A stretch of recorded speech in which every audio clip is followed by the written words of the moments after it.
seem like the type to love 'em, leave 'em, and disappear right after the song. So give me the night to show you, hold you, leave me out here dancing alone.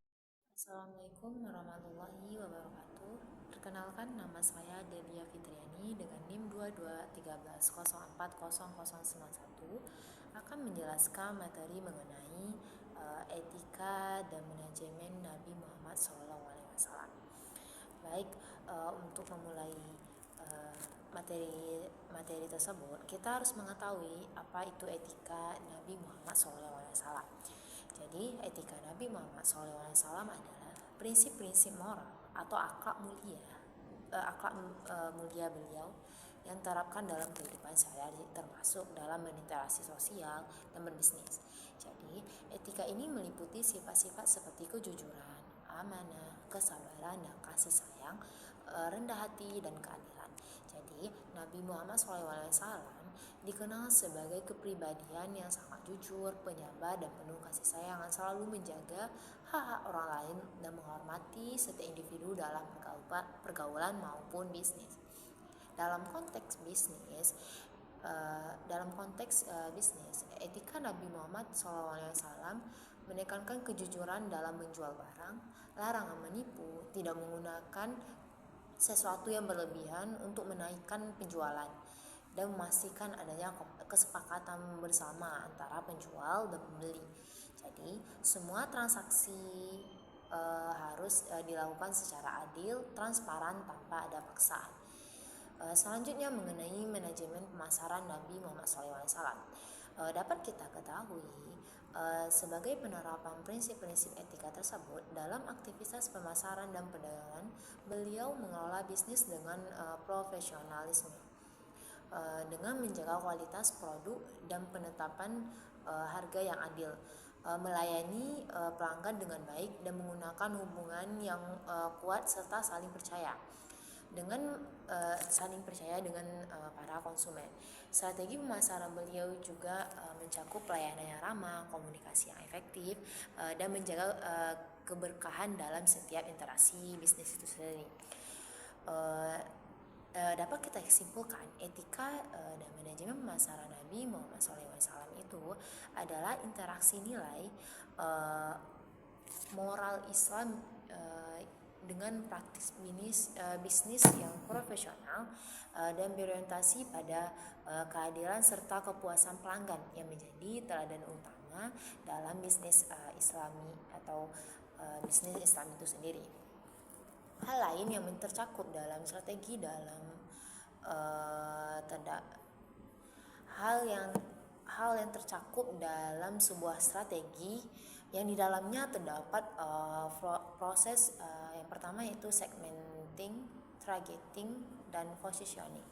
Jadi yang pertama yaitu Nabi Muhammad SAW dalam melakukan segmenting. Jadi Nabi Muhammad telah melakukan proses segmentasi pasar berdasarkan faktor geografis, demografis, dan fisiologis. Jadi pasar ini yang kemudian Nabi Muhammad bidik berangkat dari pengetahuan dia yang cermat dan teliti. Jadi Nabi Muhammad tuh dapat menjual barang dagangannya dengan baik maupun meraih keuntungan lebih banyak dibandingkan dengan pedagang yang lain. Yang kedua yaitu Nabi Muhammad SAW dalam melakukan targeting. Jadi Nabi Muhammad SAW secara individu mampu melakukan targeting yang luar biasa. Beliau tidak hanya berfokus pada suatu komunikasi, namun beliau mampu memasuki semua segmen yang ada dalam masyarakat, seperti semenanjung Arab. Jadi Nabi Muhammad mampu menjadi sosok yang disegani dari kalangan penguasa Arab pada saat itu.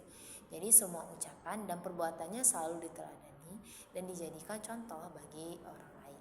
Jadi Nabi Muhammad telah melakukan targeting tidak hanya secara bisnis tetapi juga secara profesional. Nabi Muhammad SAW dalam melakukan positioning Nabi tersebut dalam melakukan ini lebih condong pada pembentukan branding pada dirinya.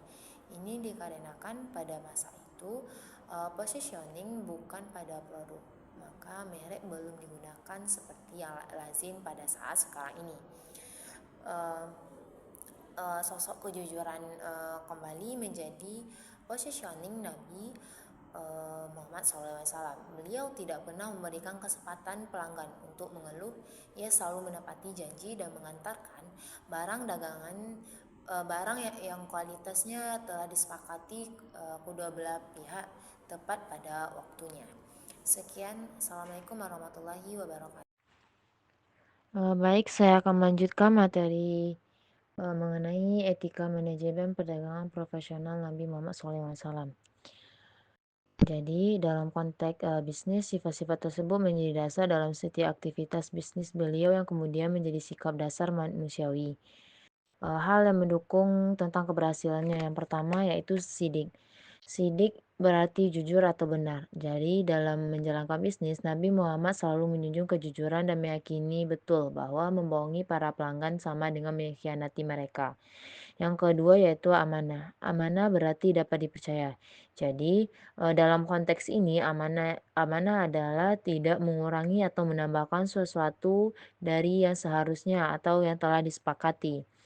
Itu bisa menjadi itu bisa terjadi antara penjual dan pembeli, penyewa dan yang menyewakan sebagiannya. Setiap seseorang yang diberi amanah harus benar-benar menjaga dan memegang amanah tersebut. Selanjutnya yaitu fatona, cakap dan cerdas. Jadi Nabi Muhammad tuh mampu menunjukkan kreativitas dan inovasi guna mendukung dan mempercepat keberhasilan. Yang keempat yaitu tablik. Tablik yang diartikan dengan penyampaian.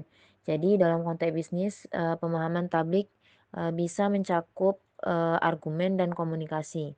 Jadi Nabi Muhammad tuh telah menunjukkan dirinya sebagai pedagang yang argumentatif dan komunikatif sehingga banyak mitra bisnis dan pelanggan merasa senang berbisnis dengannya. Selanjutnya etika manajemen bisnis sejati dan jujur Nabi Muhammad.